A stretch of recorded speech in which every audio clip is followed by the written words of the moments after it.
Welcome back to Press Here. When you start your first day at your new job, the CEO or HR usually says, you know, we're a family here. Except families don't fire people. So what should the model for a company be? In his new book, author Chris Yeh offers the idea of an alliance. Chris Yeh is one of the 3 authors on that book. And who are the others, Chris? Well, I was fortunate enough to co-author this with my friends Reid Hoffman, the founder and chairman of LinkedIn, yes, and the entrepreneur Ben Casnocha. And why those 3? Why the 3 of you? So it turns out that we've all known each other for over a decade, which makes it a lot easier to work together. And the goal was to bring together the different experiences we had. So Reid's experience in Silicon Valley, working with a lot of different companies, Ben's experience as an entrepreneur, and my own experience as a manager.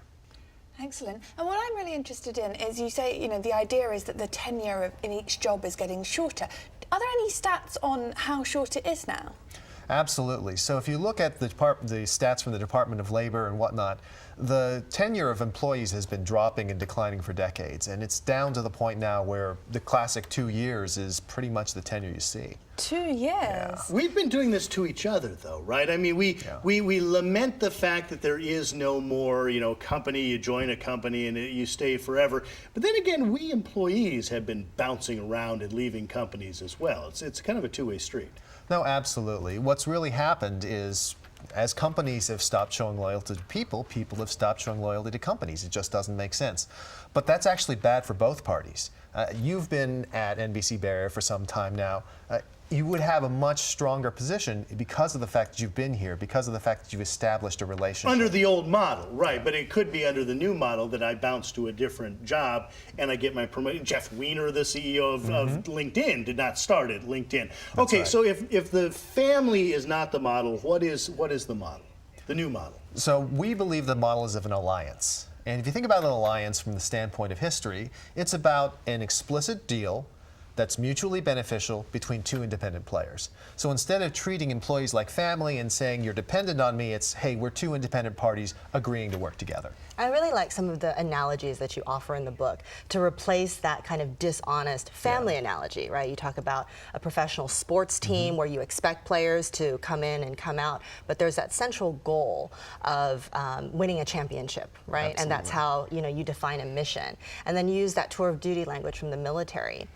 How do you feel that those metaphors are influencing practice now that you've put this alliance framework out there? Yeah. So we've actually gotten a lot of great reaction from managers and leaders of companies as we've gone through. And part of what really resonates is that notion of a mission, right? Even for people who say, well, gosh, I don't necessarily want to implement all these different things, the notion that every employee understands their mission and what they're trying to accomplish, how that benefits them and how that benefits the company, that resonates with everyone.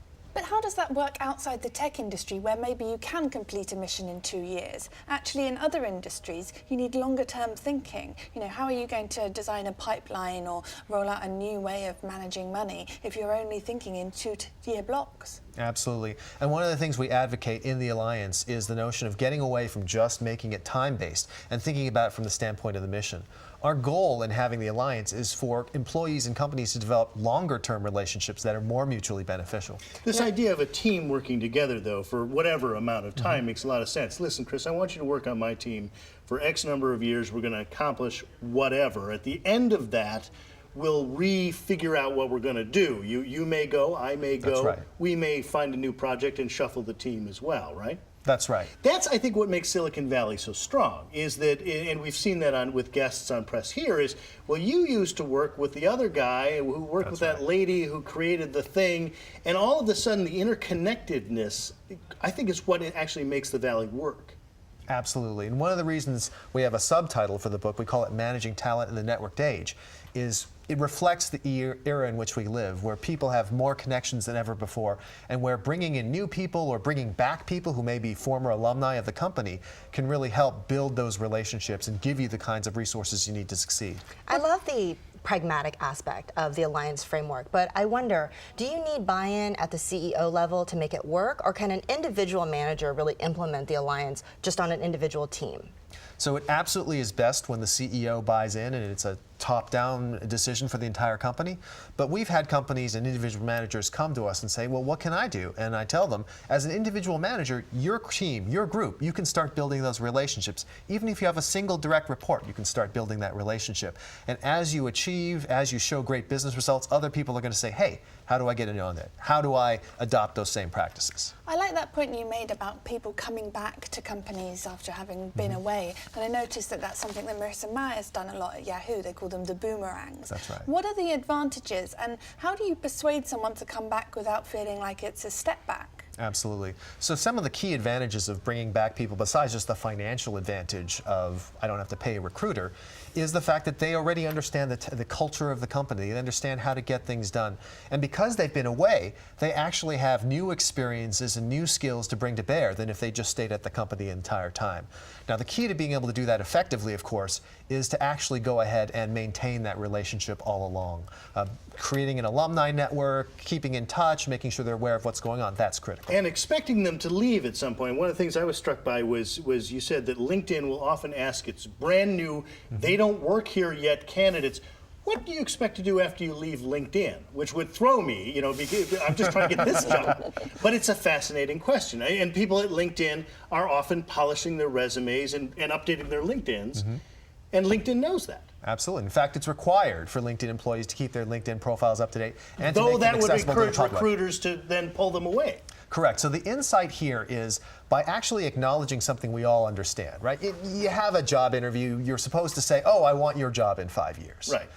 But by being honest up front and saying, listen, we know you may not be here for 20 or 30 years. What do you want to accomplish during your time here? How can we make that time as effective as possible? And by being really focused about a mission and benefits, what that enables you to do is to convince them to do one tour and then another tour and then another tour. And that creates this sort of, listen, Chris, I will give you and help you develop skills and you'll help our company. And I understand you're going to leave, but that's the alliance, right? Is this, I'm going to give, you're going to give, and we're going to end up benefiting in the end.